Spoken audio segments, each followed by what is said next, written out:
Not bad. disabled by someone like the Julian with all the cool tools he has in his kit. But yes, Miracle as well as Arashi, the Fanny once again is going to be chosen here, but this time around it's going to be into the hands of Selly Boy. Now, Selly Boy and Fanny has been good, but there are times that he underperformed on this Fanny last season. Exactly. I think that there will be a lot of questions, right, on how well he can actually use this Fanny. And I think along with that, what will the rest of the team pick to try and facilitate this Fanny pick? And what can Geek use as a counter, right? They have the Atlas or Kufra available if they want to try and use something of that nature. The Cho that was used by Alter Ego earlier won't be available. So the first two picks for Geek will be used. And that 1-1 on Kadira, man. Mirko is, nodding in approval right now. He is expecting big things from the man himself, Kadira. I was smiling all the way through as I looked towards the bans while you guys were talking because both 1-1 and Fanny were left open. So you could say that maybe, Geek Fam made a mistake by letting that Fanny go. But I would actually say that they made the right choice. They wanted to just trade heroes. If you want to pick up the Fanny, we'll pick up 2 Prio heroes instead. They pick up the Yve and the 1-1. The thing is, though, it's going to be tough for the 1-1 and the Yve. If they are up against a Fanny, if Alter Ego decides to just play around this Fanny with more dive heroes, it can be really, really scary. Perhaps an Atlas could come here for Alter Ego. They go for Esmeralda first, a solid pick that's still very, very good. 100% win rate so far. But oh my god, I forgot that Natalia was left open. Natalia on the hands of Leo Murphy. If Cho was a signature pick, then this is also one. Oh, this is his comfort pick. Yeah. Absolutely, man. And Beloyski now picks up the Grok as well. He was able to steal Lord's initiate plays flank against RRQ the other day, so we'll have to see what he can do against Alter Ego. Geek Fam will ban out the Beatrix, so Alter Ego is still hiding what Nino will be on right now. And if you look at how the composition is already developing for Alter Ego, all 3 of these members can actually start something on their own. So that is just facilitating the aggressive style they like to play in. For Geek Fam, I think so far the only real engage tool they have is the real manipulation as well as the wild charge.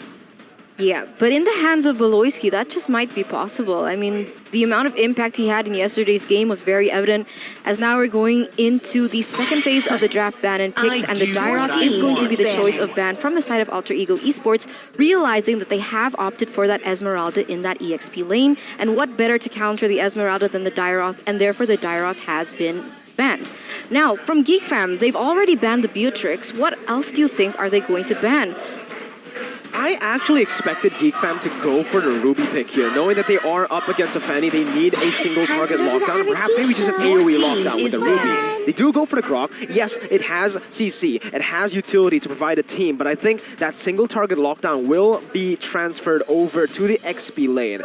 Now, which heroes? With the Esmeralda pick, it already takes out the Phoveus away from Geek Fam, though. Right, I mean, maybe the idea was that if you can use the walls, because Beloyski's walls, by the way, a bit underrated, I feel, because it was really solid. It's always well placed and well timed. Maybe the idea is that the walls will be able to zone away the members from Alter Ego from capitalizing on a huge moment, especially the Fanny with the cables, right? If the cables are blocked, maybe that is exactly what Geek Fam is aiming for. They banned out the Lilia though, so maybe Geek Fam, they want to bring aggression of their own. The final ban for Alter Ego will be the Health Curt, so I think they're respecting the potential for the silence. We saw that it was very, very effective in the right hands yesterday. Okay, so now for the side of Geek Fam, they do have the choice for that first pick. This Grok is still a flex pick though, right? He can be placed in that EXP lane.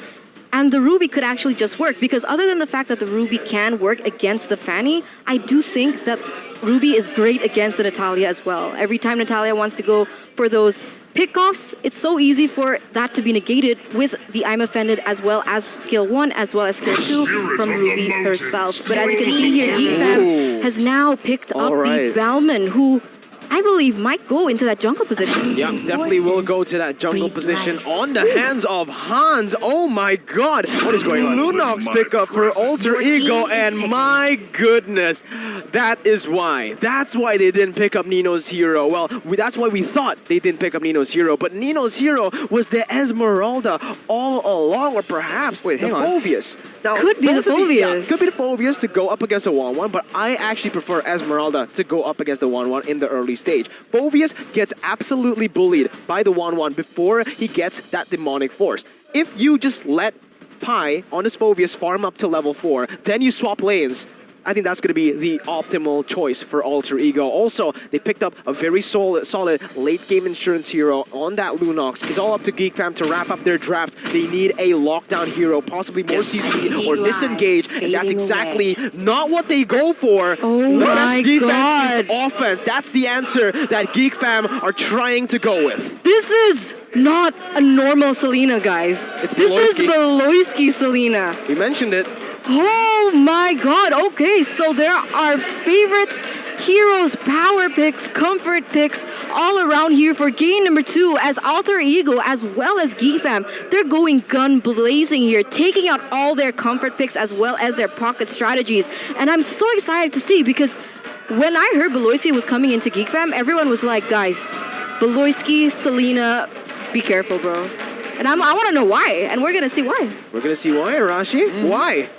Why? Well, there are a lot of squishy members on the side of Alter Ego, so if he lands those abyssal arrows, that is going to be an absolute menace from the side of Geek Fam. But also, the abyssal traps against Anatolia will be very useful in scouting out for information. That is something you need when you're trying to play, when you're trying to mitigate the aggression coming in for our opposing team. But now we go straight into game number 2, Mirko. Let's jump into the land of Dawn, ladies and gentlemen, for game number 2. But it's not going as I predicted here already. Nino, yeah, going straight to that goat lane. He does not care, but he has to be careful though. Against the Selena in the early game with the 1-1 as well, he can be locked down really easily. He has to play it very intelligently in this lane, but here we go. We're in the game. Udil in the mid lane, actually winning it out with the help of Natalia. Oh yeah, it does seem like that is going to be the case. A 2v1 situation though from the flip side as Beloyski goes in aggressively onto Nino. Yeah, this is exactly what I was worried about. If you play the Phoveus in the gold lane, you're going to get bullied. But Leo Murphy trying to do the same thing onto Beloyski, who is still able to push on with the dash and getting a shield there with a passive. But both the teams disengage. Geek Fam, ooh, close abyssal arrow.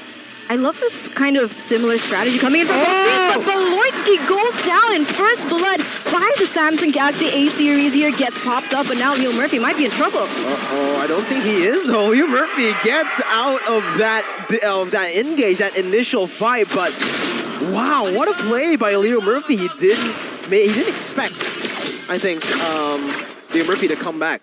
Well, who would have? I thought he was done. He was going to back away. It's 1v2, but he just goes in, man. Now Hans going 1v1 against Sully Boy. He will be forced to back away. And Geek Fam, despite being the initiators, the initial people who actually started the cheese strat, they actually aren't winning in the early game. Sully Boy as well, using really well. Leo Murphy, he has a grudge against Beloyski, man. He is targeting him. Wait a minute, Beloyski with the plays, getting the abyssal arrow down. Not enough damage to get the kill, but these two roamers are going at it, man. There's beef around amongst them. Yeah, revenge story by the two assassin roamers here, Leo Murphy as well as Beloyski, as they are trying to give as much impact as they can for their fellow gold laners as well. But Blue here is caught in a 2v1 situation. You just can't play aggressively, that aggressive in the early game. Uno as well. What? This is the early game. How is Lunox dealing that much damage with the Chaos Assault? Arashi, what's going on? I mean, that's a question everyone's asking, man. Alter Ego is just going ham.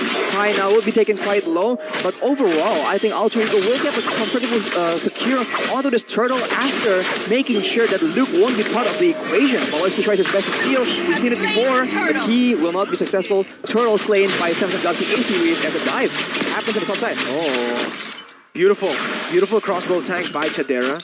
Off literally in the last second as Leo Murphy jumped onto him. But again, it's just Alter Ego mimicking that early game pressure they had in game number 1, using it here to control the tempo of the game. And if Geek Fam doesn't read this out, it's going to be very, very scary for them. Speaking of Leo Murphy, the man that you see on the camera, take a look at his statistics, Arashi. Yeah, 48% win rate, but yes, the most picked hero is the Cho and the Natalia, so you really got to respect the possibility for that to happen, man. Leo Murphy right now is finding info, and Udo follows up on it. Oh, that single target damage is just so lethal. And look at Sunnyboy is able to go with the cables and the cutthroat to pick up another kill. Geek Fam have no answers to Alter Ego's early aggression. Man, and this is a lot of aggression as well. Everyone is actually putting in some pieces of the puzzle here to be able to make Geek Fam quite in disarray as of right now. Alter Ego Esports standing with a 2,000 gold lead right now, and Nino has just recently secured that Clock of Destiny as well. It really seems like Geek Fam just isn't ready, man. They are being out-strategized. It seems like Alter Ego is at home in this kind of playstyle, and Geek Fam is just struggling to keep up. As Boy goes in for another aggressive play. Oh my god, again, forcing that sprint out of Elzura right before they're actually... Wait. Yeah, they're actually already setting up. They're always converting on things. If Aloysius getting caught again, he's gonna fall here. He uses the flicker defensively. He actually is able to escape for a little bit, but Sunnyboy jumps in. That cable management was so on point again. Kadera, he goes in for the crossbow attack, able to pop it just in the last second there. But look at the sandwich maneuver. Demonic Force popped and used. Kadera not dashing at all. He's actually gonna be able to outplay Nino. But look at Leo Murphy picking up the scraps. Might lose his life in the process, but no, he gets out with the dashes. It's a 1-for-1 up top. He nearly got taken down there. Luckily, Leo Murphy was able to get out of there, realizing that Elzura was in the vicinity. But with that in mind, it is actually going to be Geek Fam with the upper hand in that turtle, as it is going to be the turtle slain camera by the Samsung Galaxy A series. I really thought that. I believe the idea for Alter Ego was to actually, bait out Geek Fam towards the turtle and then unexpectedly dive in Kadira and shut him down from there, right? Give Nino the advantage in the lane, let Nino just crush him there. But Kadira was able to outplay it, and so it becomes an equal trade kind of. And looking at the items right now, Enchanted Python gun for the side of high as Sally Boy. Oh, Sally Boy. Eterna. Man. Wow. He just goes in, man, and just like that, not done yet. Leo Murphy goes in for the play. Solo kills with Boloski. Leo Murphy, Sally Boy, everyone, but it's going to be Hans who finally picks up a kill in the trade here. Alter Ego are just grabbing the members of Geek Fam, taking them out just like you guys can go and grab food. But look at Hans, he's going to be in the midst of the damage that Sunny Boy is able to push out there. They pick up the mid lane turret, Sunny Boy goes in again. Elzura has nowhere to go. The cable management from Sunny Boy is on point. But Luke here comes in with a wild charge. Able to CC him for a bit. Hans coming in for that lethal counter, not in range. Sunny Boy gets out, and Tadera does not get the range in to use any of his abilities. Alter Ego, though, Leo Murphy again and again. Oh, Beloyski has to conceal. He has to conceal. It's not going to be. Oh, the run. The battle. No. Leo Murphy finally catches up to him. Nino as well up top. That's the crossbow tag. Already ready for Tadera, but yeah, you're not going to use it. Oh, and the flame shot actually goes in from Nino onto Kadera as Leo Murphy goes in aggressively, takes Kadera's life, and that is going to be Elzura, unable to defend his fellow teammates. Uh-oh, Leo Murphy, you bit too much than you can chew, but that was still a worth trade, a roamer for a gold laner. Absolutely, man. This Natalia is completely oppressive. They never know where Leo Murphy is, and he can essentially 1v1 majority of the heroes on the map right now, except for saving Hans. But Hans can spend all his time just looking for Leo Murphy in the jungle. And as Geek can scramble, try and get control in the game, Alter Ego secured the next turtle. Turtle slain by Samsung Galaxy A series. Man, this is so different to game number one. Game number one was very systemized. Sure, there was a lot of action, but not like this. Not the chaos that we've seen right now. Already 12-3 here in the 7th minute, as we do have a fun fact here by Grab. Something that we've mentioned earlier as well is that Selena is the signature hero from Beloyski. During M3, Selena's Beloyski was only chosen one time against RRQ themselves, and that actually got them a win. Well, right now it doesn't seem like it's working that well against Alter Ego. Again, man, I think if you're trying to match them in aggression, you have to bring something else, something special. You're coming up with the usual. Sally Boy goes in. Oh, man. Oh, my Nino. Again, this is just what he does every single season. That flame shot's always been on point, on the fighter, on the Renner, any ranged ability. But look at this, that's gonna be Elzura popping the real world inflation. Hans picked up the kill onto Leo Murphy as Elzura gets dove on. Pi dealing out the damage now against Hans. Nino stepping in to deal the damage as well. But look at the way they sidestep. Even the micromanagement here, they don't get overly, they don't overcommit into anything. They watch, they look at everything that's going on, dodging away from the Abyssal Arrow. But not this time though, Beloyski gets hit, but no follow-up. Again, they can't really follow up now that they're 4,000 gold behind, 13-4. It's insane, right? Because Selling Boy was one of the things that we mentioned before the game. And as soon as we saw the Fanny lock up, we were thinking, is Selling Boy able to perform as well as he should on someone like the Fanny? And so far, the answer has been yes. He's been very consistent. He focuses on his farming, but his killer instinct is definitely on. He goes in at the right time to deal out the last amounts of damage to secure those hero wins that he eventually needs along the lines. And now Alter Ego Esports, with that in mind, they're leading quite heavily with 4,000, but I don't think Geek Fam wants to go down without a fight here. Oh, they've actually used two ultimates there to go for damage on two words. Oh my god, Selly Boy gets topped down. Beloyski gets the shutdown here. Chidera's still able to kite away. Demonic Force off the window. Does not fail. He gets the flame shot at will as Pi just deals. Well, he just soaks in everything. There's not, just the damage tickles him. Did you see that? 4 people were on him.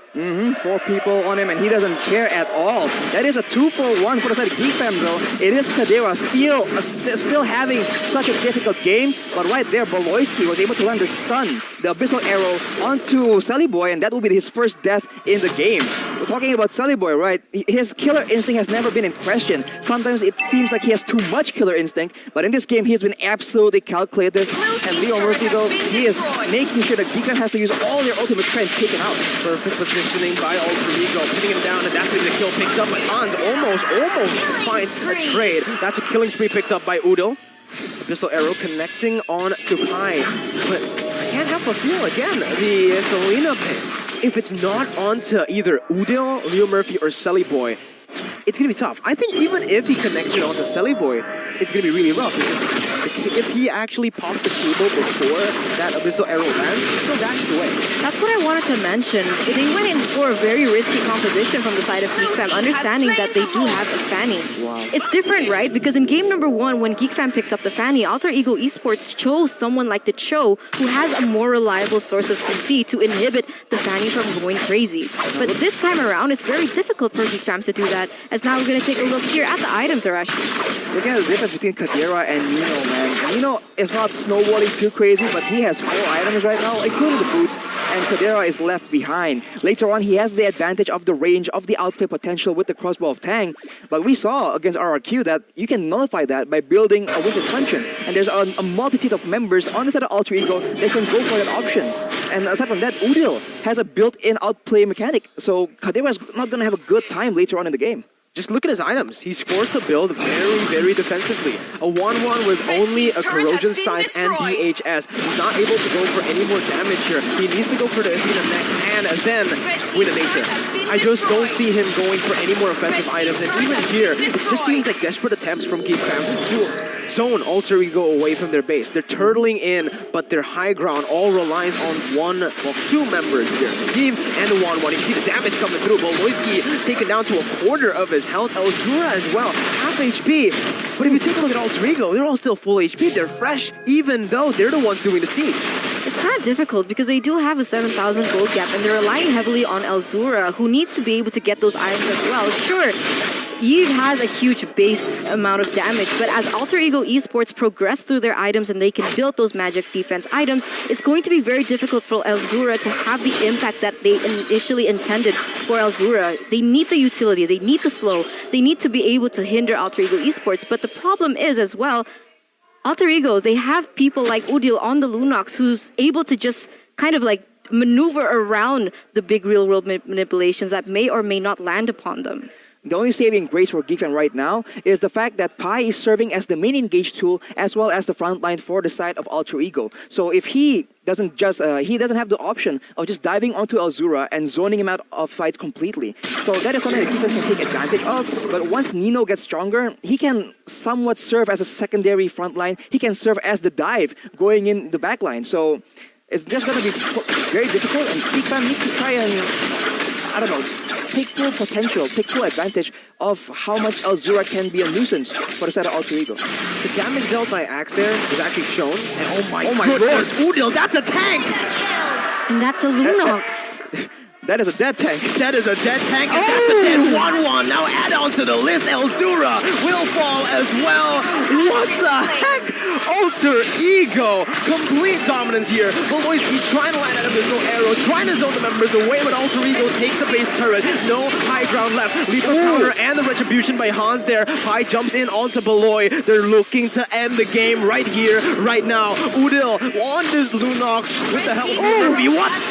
Silly Boy finds it. Another kill goes on to the hands of Alter Ego. The immortality will fall there for Silly Boy, but the game will be sealed. A 2-0 victory. A complete shutout for Alter Ego. A huge dominant display coming in from Alter Ego Esports in their match against Geek Fam with a 2-0 clean sweep.